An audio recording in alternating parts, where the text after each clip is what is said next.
ముస్లిం సోదరులకు సువార్త చెప్పాలంటే ఆధారం ఏమిటి? ముస్లిం సోదరులకు సువార్త చెప్పాలంటే ఆధారం ఏమిటి? సింపుల్. యేసుక్రీస్తుని దేవుడుగా ముస్లిం సోదరులు అంగీకరించకపోయినా ప్రవక్తగానైనా వారు విశ్వసిస్తారు. విశ్వసించని వాడు అసలు ముస్లిమే కాదు. ఖురాన్ని గౌరవిస్తే ఖచ్చితంగా ఈసా అలైహిస్సలాంని ఖచ్చితంగా ప్రవక్తనైనా ఒప్పుకోవాలి. ముస్లిం సోదరులంతా ముక్త కంఠంతో ఏకమై చెప్తారు, మేము ఖచ్చితంగా ఒప్పుకుంటాం సార్, యేసుక్రీస్తు వారు ప్రవక్త అని మేము ఒప్పుకుంటాం. రైట్. ప్రవక్త అని ఒప్పుకున్నప్పుడు ప్రవక్త అబద్ధము చెప్పడు అని కూడా ఒప్పుకోవాలి. అబద్ధం చెప్పేవాడు ప్రవక్త కాదు. ప్రవక్త అని ఒప్పుకున్నప్పుడు ప్రవక్త అబద్ధం చెప్పడని కూడా ఒప్పుకోవాలి కదా. రైట్. యేసుక్రీస్తు ప్రభు ప్రవక్త అని బైబిల్లో ఉంది, నీకు తెలుసా సంగతి? అపోస్తలుడని బైబిల్లో ఉంది, నీకు తెలుసా సంగతి? ప్రవక్త అని బైబిల్లో ఉంది, అపోస్తలుడని బైబిల్లో ఉంది, యెహోవా దూత అని బైబిల్లో ఉంది, యెహోవా సహకారి అని బైబిల్లో ఉంది, యెహోవా బాహు అని బైబిల్లో ఉంది.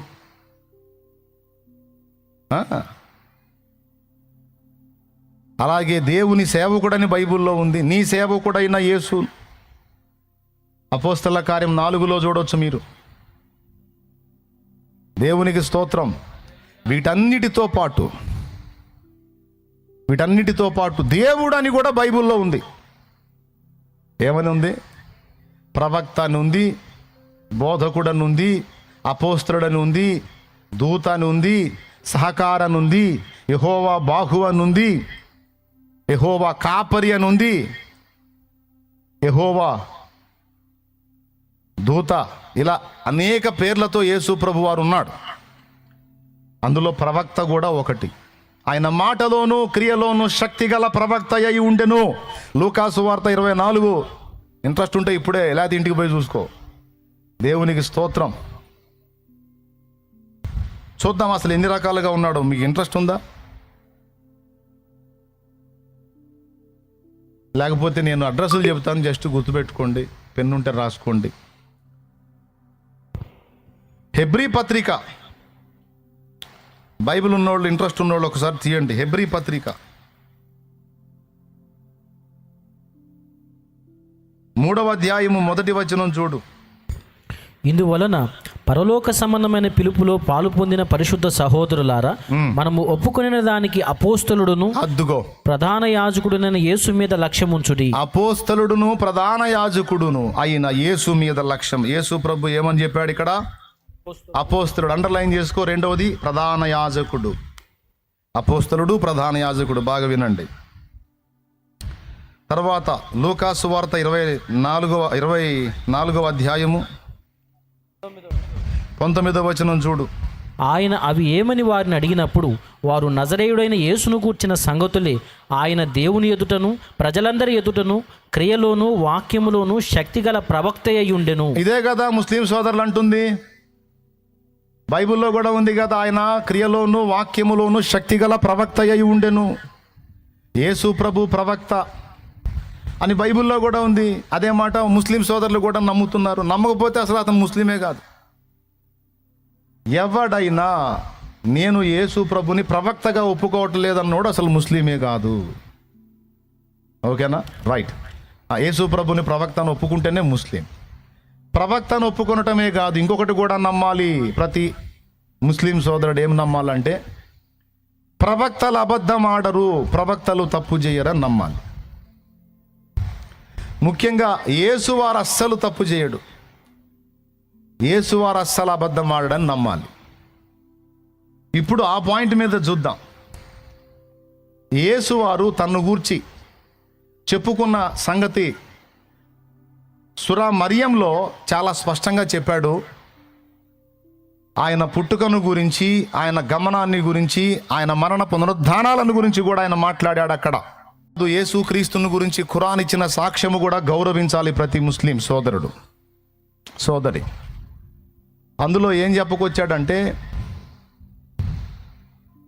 యేసుక్రీస్తు పరిశుద్ధ కన్యకు పుట్టాడు అని ఖురాన్ కూడా సాక్ష్యం ఇస్తుంది. దేవునికి స్తోత్రం. పవిత్రురాలైన కన్యకు పుట్టాడు ఒకటి. అలాగే యేసువారు శక్తిగల ప్రవక్త 2. మూడవది యేసువారు పుట్టినప్పుడే ఉయ్యలలోనే మాట్లాడాడని ఖురాన్లో చెప్పాడు. ఆ మాట్లాడినప్పుడు కొన్ని సంగతులు మాట్లాడి, నేను పుట్టిన రోజు, నేను మరణించే రోజు, బ్రతికింపబడి తిరిగి లేచే రోజు, అదిగో మీకు స్క్రీన్ బహుశా ఇక్కడ లేదు, నా ముందు ఉంది స్క్రీను, అటుందా, అదిగో అక్కడ స్క్రీన్ మీద కనపడింది చూడండి. సూరా మరియం 27-33 ఆయతుల్లో మీరు చూడవచ్చు, అక్కడ క్లియర్గా ఉంది. ఆ పిల్లవాడు అన్నాడు, నేను మరణించే రోజున, బ్రతికింపబడి లేపబడే రోజున నాకు శాంతి కలుగుతుందన్నాడు. ప్రవక్త అబద్ధం ఆడతాడా? పెద్దగా చెప్పాలి. అబద్ధం ఆడతాడు ప్రవక్త అని ఒప్పుకుంటే అతడు ముస్లిమే కాదు. ఒరిజినల్ ముస్లిం అయితే ప్రవక్త అబద్ధం ఆడడు అని నమ్మాలి. ముఖ్యంగా యేసువారు అసలు అబద్ధం ఆడాడు. అక్కడ యేసువారు ఏం చెప్పాడు? నేను పుట్టిన రోజున, మరణించే రోజు, తిరిగి బ్రతికింపబడి లేపబడే రోజు అన్నాడు. యేసు జనన, మరణ, పునరుద్ధానాలు మూడింటిని గురించి కూడా అక్కడ సాక్ష్యం ఇచ్చాడు క్లియర్గా. సూరా మరియం మీరు చూడొచ్చు. ఆ పైన అధ్యాయం చూపించినానా, క్లోజ్ చేసి.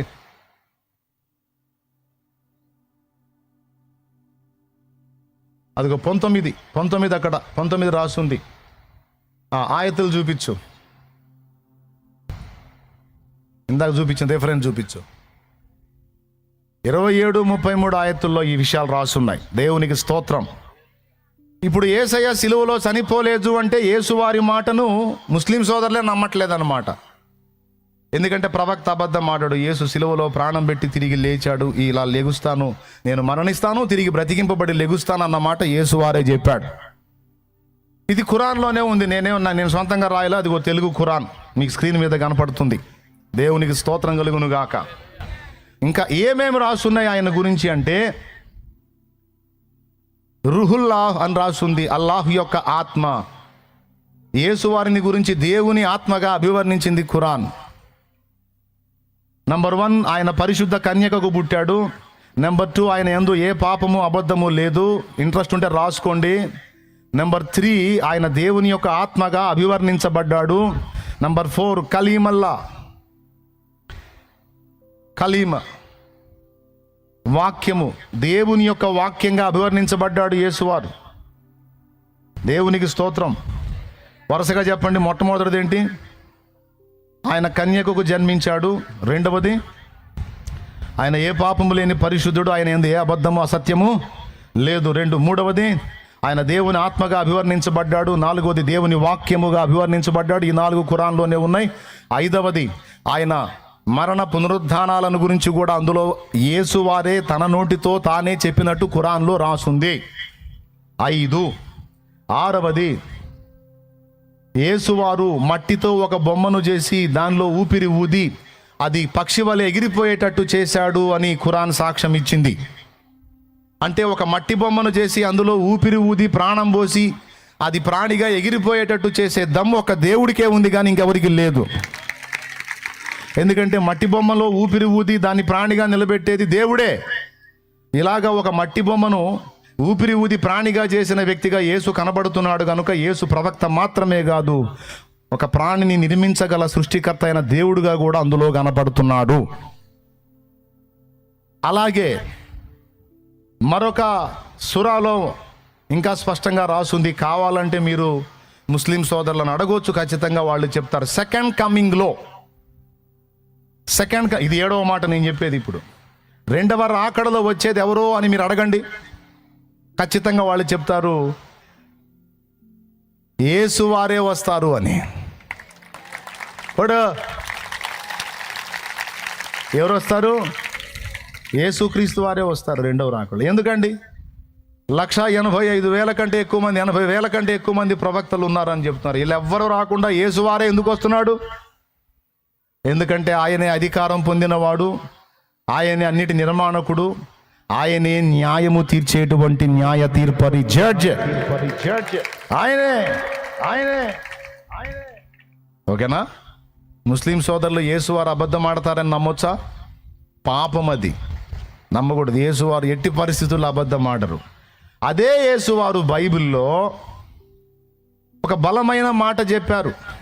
యోహాను సువార్త 14వ అధ్యాయము 6వ వచనంలో అన్నారు, నేనే మార్గమును సత్యమును జీవమును, నా ద్వారానే తప్ప ఎవ్వడును తండ్రి యొద్దకు రాడు అని చెప్పాడు. మరి ఇప్పుడు యేసువారిని ప్రవక్తగా ముస్లిం సోదరులు నమ్మితే, యేసువారు అబద్ధం ఆడరని నమ్మితే, మరి ఇప్పుడు ఈ మాటను వాళ్ళు ఫాలో అవ్వాలా లేదా? వాళ్ళ విజ్ఞతకే వదిలేస్తున్నా. అయితే వస్తారు అక్కడికి, లేకపోతే వాళ్ళు జడ్జిమెంట్లోకి వెళ్తారు. ఇప్పుడు యేసువారు అబద్ధం ఆడతారా అని నమ్మొచ్చా ముస్లిం సోదరులు? నమ్మకూడదు, పాపం అది. ప్రవక్త అబద్ధం ఆడడు. మరి యేసు ప్రవక్త ఏం చెప్పాడు? నేనే మార్గమును సత్యమును జీవమును, నా ద్వారానే తప్ప ఎవ్వడును తండ్రి యొద్దకు రాడు. అవునా? అదే యేసువారు ఏం చెప్పాడు?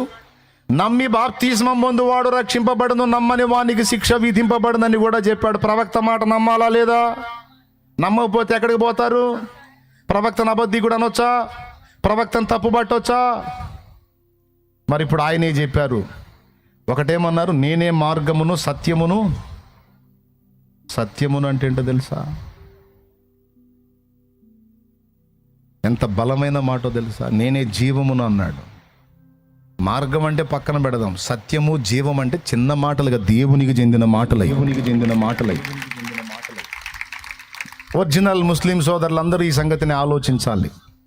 అలాగే ఖురాన్లోనే రాసుంది, ఈ గ్రంథములో మీకేమైనా అర్థం కాకపోతే మీరు గ్రంథ ప్రజల దగ్గరికి వెళ్ళి తెలుసుకోండి అన్నాడు.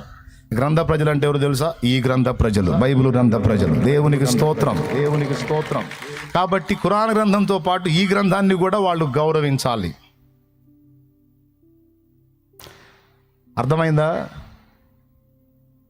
ఇది 3 విభాగాలుగా ముస్లిం సోదరులు ఒప్పుకుంటారు. మోషే పంచకాండాలు తౌరాత్, దావీదు కీర్తనలు జబూర్, 4 సువార్తలు ఇంజిల్. దేవునికి స్తోత్రం. తౌరాత్, జబూర్, ఇంజిల్, వీటిని గౌరవించాలి అని వారు బోధించబడ్డారు. కాబట్టి చాలా స్పష్టంగా ముస్లిం సోదరులు గ్రహించాలి, ఆలోచించాలి, ఒక అండర్స్టాండింగ్కి రావాలి.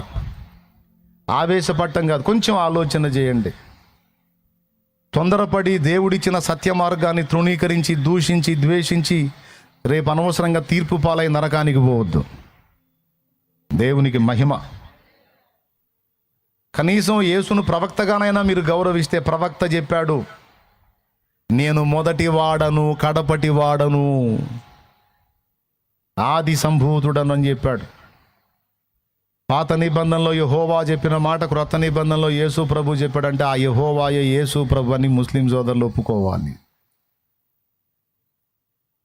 దేవునికి స్తోత్రం. ఖురాన్లో యేసు మాటలే కాదు, బైబిల్లో ఆ యేసు ప్రవక్త చెప్పిన మాటలు ఉన్నాయి, వాటిని కూడా రెస్పెక్ట్ చేయాలి. ఆయన చెప్పాడు, తీర్పరి తానే అన్నట్టు చెప్పాడు, రక్షకుడు తానే అన్నట్టు చెప్పాడు.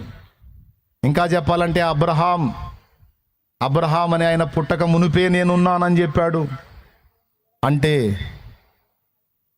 ఇప్పుడు భవిష్యత్తులో గతంలో అన్ని కాలములలో ఉండువాడని యేసు వారిని గౌరవించాలి, ఉన్నవాడిని ఒప్పుకోవాలి.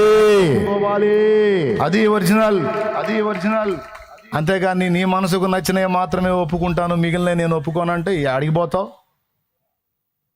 రేపు జడ్జిమెంట్లోకి రావాలి కదా. ఇష్టమైతే నమ్ము, లేకపోతే లేదు. కొంచెం ఆలోచిస్తారని చెప్తున్నా. చూసారా, ముందే వాళ్ళ దానిలో కూడా దేవుడు సమాచారం ఉంచిపెట్టాడు. ఎన్ని డొంక తిరుగుళ్ళు తిరిగినా రావాల్సిందేనండి యేసయ్య దగ్గరకు, లేకపోతే గతి లేదు, దిక్కు లేదు, మార్గం లేదు. హల్లెలూయా. ఎందుకంటే దేవుడు ముస్లిములను కూడా ప్రేమిస్తాడు, వాళ్ళకు కూడా దేవుడే, వాళ్ళకు కూడా ఆయన సత్యం అందేటట్టు చేస్తాడు. అది నా దేవుని గొప్పతనం. ఇప్పుడు కొట్టాలి, గట్టిగా కొడితే మామూలుగా ఉండకూడదు. అదండి నేను నమ్మిన దేవుడు గొప్పతనం. ఊరికో బజారుకో వీధికో వాడకో పరిమితమైనోడు కాదు నా దేవుడు. విశ్వమునకు దేవుడు, ప్రపంచమునకు దేవుడు. ఆయన పేరు నజరేయుడగు యేసు.